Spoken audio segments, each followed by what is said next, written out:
all of these calls that have been issued are most likely naked calls. They cannot buy it fast enough without driving the price up. So they get caught in this positive feedback loop where them covering their own naked calls causes the price to go up so fast they can't cover the next strike that follows. And obviously, this is a manipulated market that allows things like this to happen.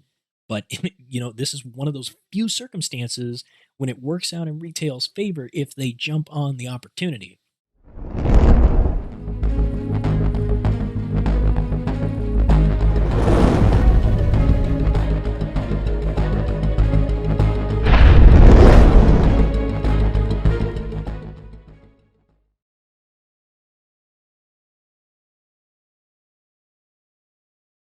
Hello, everybody. My name's True Demon, and I am the Devil's Stockbroker.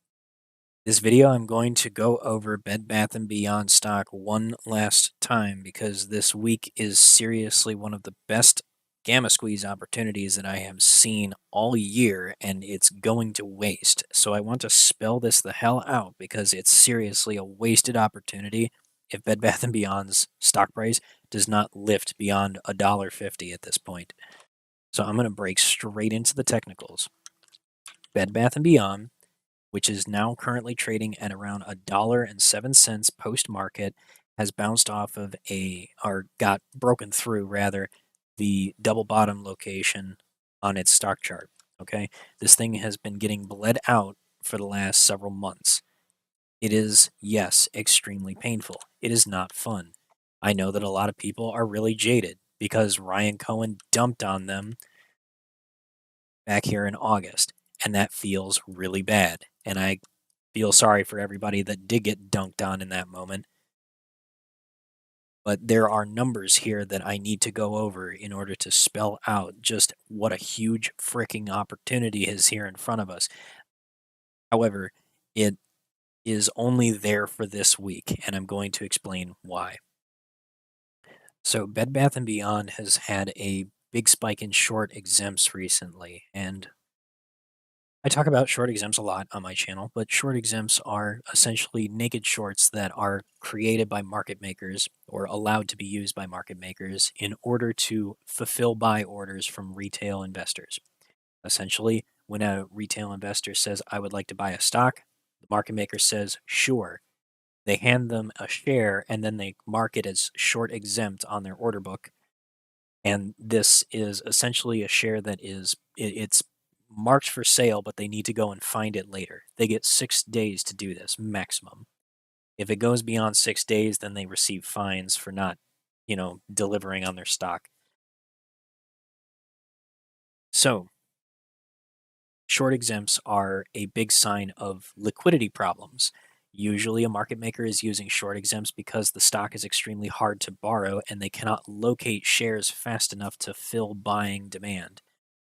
Now, with many stocks, it has proven to be a sign of incoming volatility, especially if retail investors or a large institution hit the buy button and start attacking the ask all at once. The reason why this happens is because it puts market makers up against the wall because as a service provider, they must deliver shares to their customers. That is what they do. They make a market. However, they lose a lot of money if they are not able to constantly shuffle the account of shares in their inventory to make sure that they are net neutral. Short exempts are a sign that they do not have enough liquid shares in the market to fulfill that. So when the buying demand gets out of balance, it creates this net short position on the market maker's books. So these accumulate over time. And when they accumulate to just a ridiculous degree, it basically creates this, it's like pulling back a rubber band, The stock keeps going down, down, down, and as long as it keeps going down, down, down, the market maker's fine. But as soon as somebody just slams the ask and starts lifting the price without the market maker having any way to prepare for it, they get hammered and they start losing on their positions massively. So then they start scrambling. They do all kinds of things like buying deep in the money calls and then lifting the price in order to ensure that they can exercise those calls so that they can guarantee delivery of those shares. Something else is going on with Bed Bath & Beyond that is also extremely important. Bed Bath & Beyond is ridiculously overshorted. It is short by 76.8% of its free float, and 94.5% of its free float is currently on loan. That is a massive imbalance. Normally, free float on loan and the short interest of the free float should be very tight together, within about a 2 to 5% margin of error. The fact that it isn't indicates that market makers are holding a bunch of these shares on loan because they need them for liquidity. So the fact that they have all of these borrowed leaves them in a really, really uncomfortable position. If the price of Bed Bath and Beyond starts climbing very quickly and they cannot hedge for their position, which again, based on those short exempts, it's probably a net short position, the market maker can get into a lot of trouble. It would force them to start buying shares at market price in order to hedge for that net short position and then return them back to a neutral status. That's where the market maker likes to be. They like to be net neutral. They like to make sure they are balanced in their transactions because they make money on the spread of those transactions, not by holding stock. They hold stock, they usually end up losing.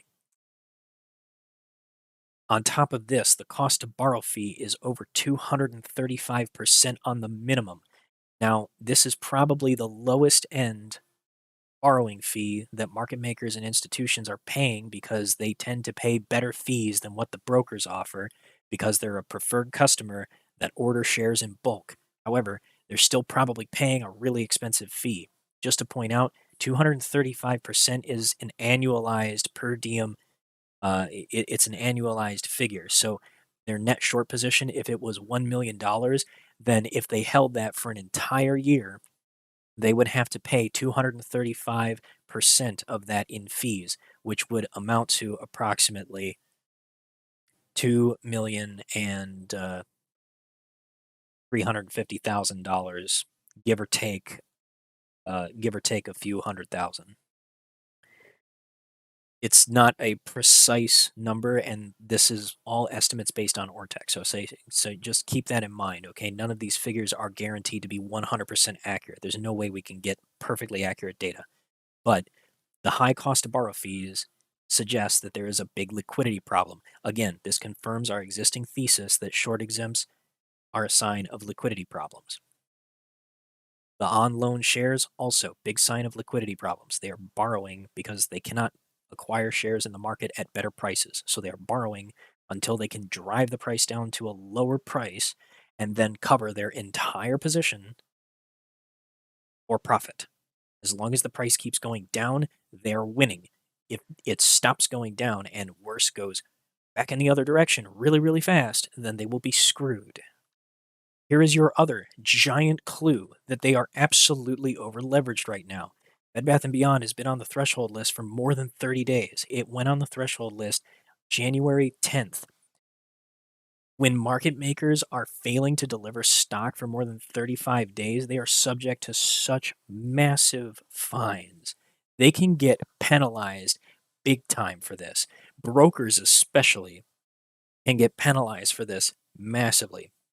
Technically, the brokers and market makers are only allowed to hold failures to deliver for a maximum of 14 days before they pass them on to the clearinghouse, and then the clearinghouse has to go and deal with the situation. So for it to be on the threshold list for this long suggests that there is a lot of failures to deliver happening on Bed Bath & Beyond. Nobody is meeting their obligations right now. Retail has been ignoring this, and I don't understand why. This has been the longest running stock on the threshold list since we had the AMC situation back in May and June of 2021. And that is not all. This is a gamma ramp chart which shows you the percentage of the float that would be in the money based on the number of options at a given strike price. If you track the strike price on the lower axis, that's the x-axis down here, the farther to the right you go, the more strikes you have. Farther up you go, the more shares are in the money in calls. The more calls in the money versus the free float, okay? At at about $3, 50% of the float is in the money. on Bed Bath and Beyond. It is such a massive ramp that this hasn't been seen since SPRT back in 2021, which I will remind you, that was a stock that went from $8 to $59 in 2 weeks because of exactly this situation. Bed Bath and Beyond, if it were to get to $6 by the end of the month, it would have more than 100% of its float in the money. That is how ridiculous this gamma ramp is. SPRT had more than 100% of its float in the money as of August 20th in 2021. And the next 2 weeks, it spent rocketing through the stratosphere all the way up to $59 at the highest point before it came crashing back down. And this is just the proof to show that I'm not making this up. This was SPRT on April 20th. It was trading at $11.80. It closed that day. I'm sorry. It closed at $8.81. $8.81. It closed that on August 20th. It managed to put more than 100% of its float in the money at $8. It screamed for the next 2 weeks, all the way up to $59 at the high side. Here's the date. Okay. It only took 1 week, August 27th. I think that that was the following Monday. So not the very next Monday, but the Monday after that. That's how long it took. So it took a total of 6 trading days for it to hit its high point.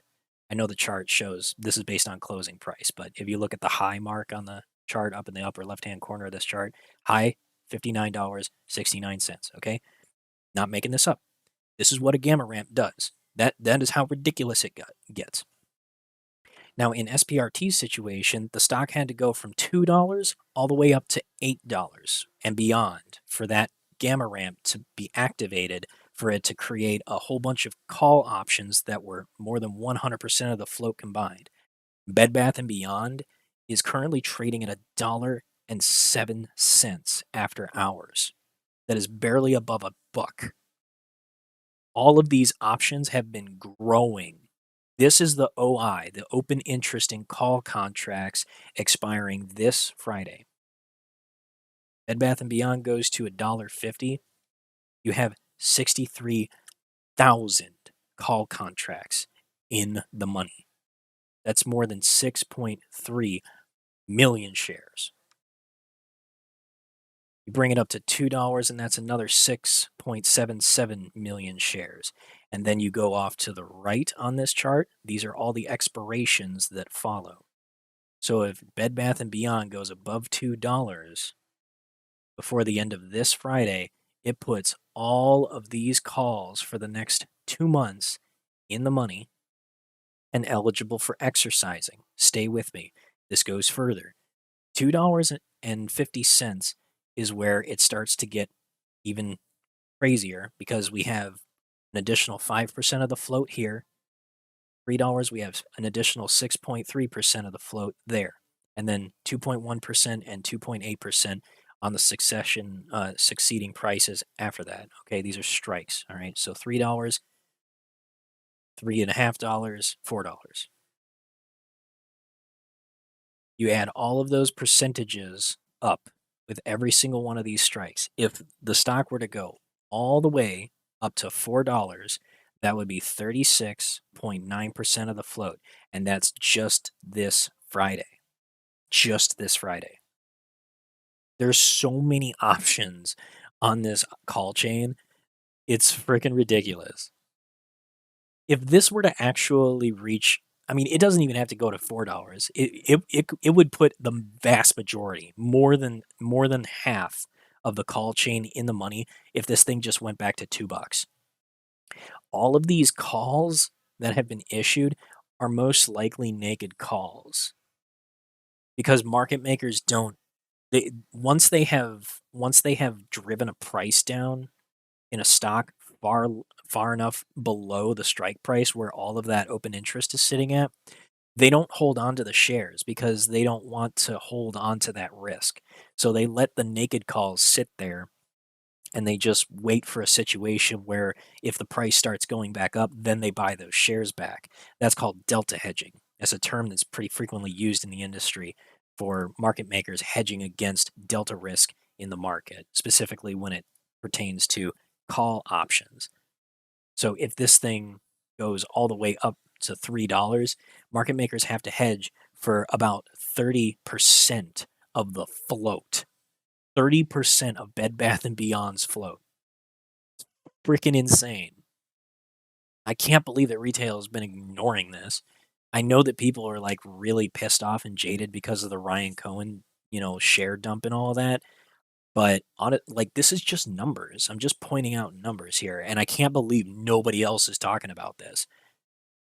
So here's the thing, okay? Before we get too ahead of ourselves, okay? First of all, this is a very risky play, okay? And that's probably one of the reasons why it's being held back so much is because retail is really scared and probably justifiably jaded about the whole thing with Bed Bath and Beyond's management. The management pisses me off too, just for the record. I think they're all idiots, but that is neither here nor there. I don't care about them. I care about these numbers. For me, the risk is worthwhile because there's enough gamma potential on this chart that if it were to go and just get started and go from its current price of $1 to $2, then it would just start launching by itself. Because what happens when it gets to that point, market makers start buying up shares in order to recover their position, to delta hedge their position, to make sure that they have enough shares to cover all of those calls that they sold.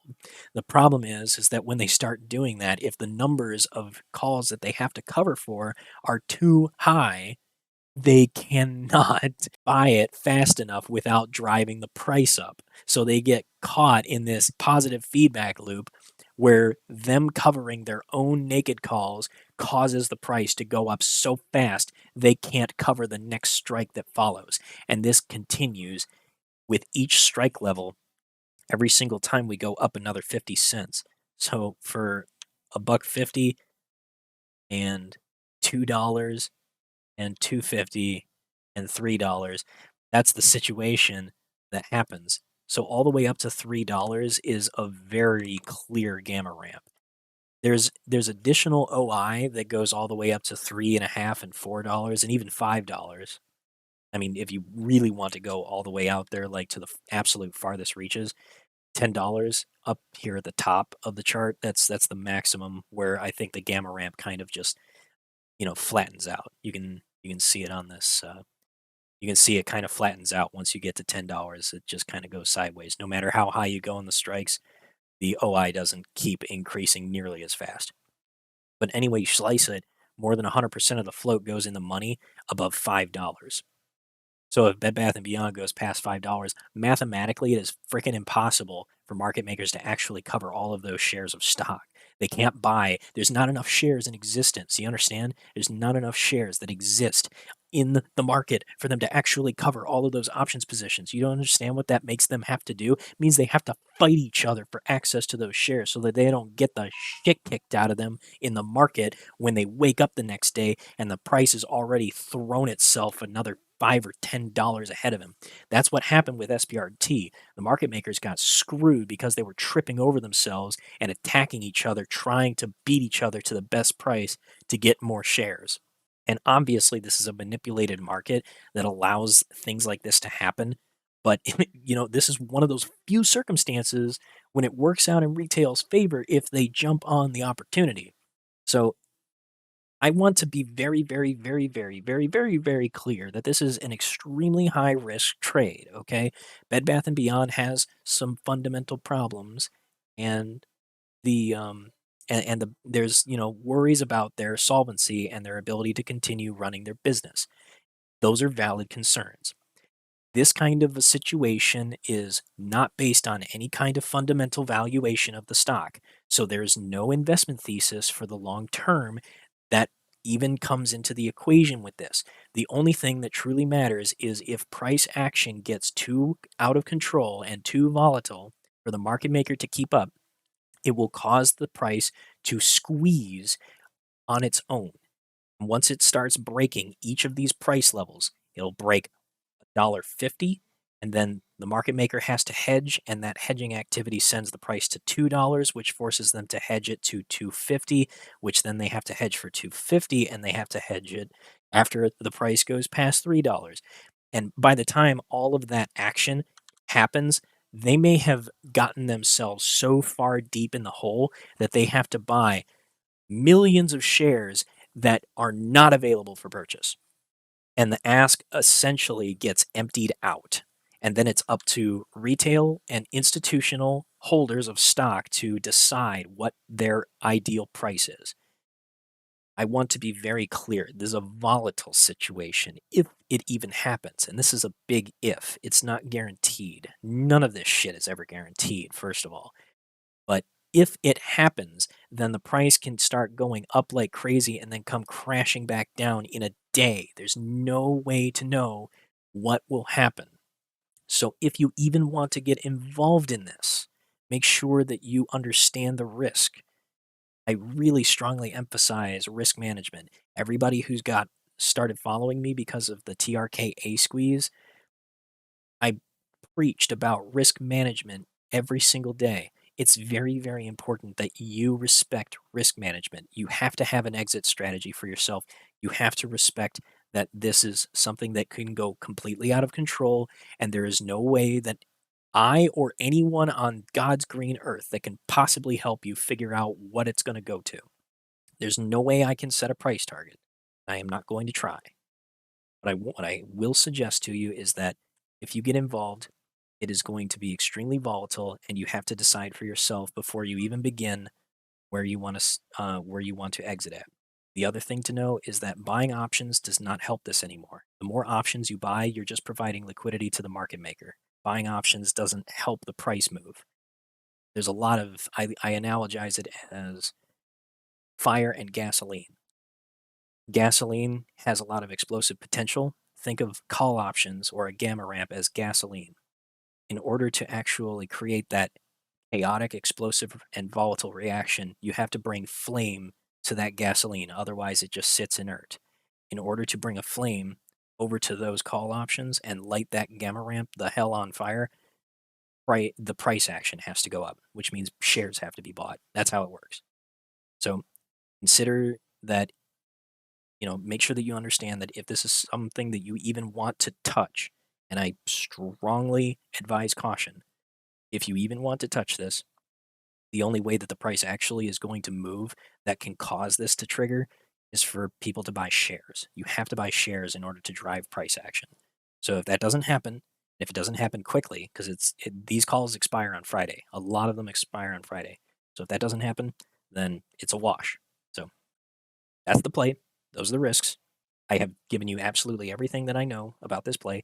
I've been talking about it for a couple of weeks now, and I am not going to hold anybody's hand. So everybody, it's up to you what you want to do.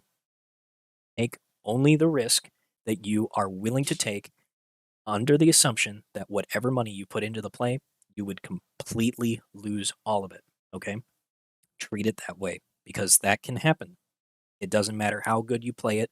Sometimes, mistakes happen and sometimes the play breaks down. So those risks are always on the table. Make sure that you respect the fact that those risks exist. But that's pretty much everything. If you guys like the information, if you got a lot out of it, if you found it valuable, appreciate it if you leave a like on the video. Subscribe to the channel if you want to get more. And if you are not a member of Hell's Trading Floor, consider joining our Discord at discord.gg/Hell's Trading Floor via our website at hellstradingfloor.com. Thanks very much. Look forward to seeing you guys in the next one. Till then, have a hell of a time in the market.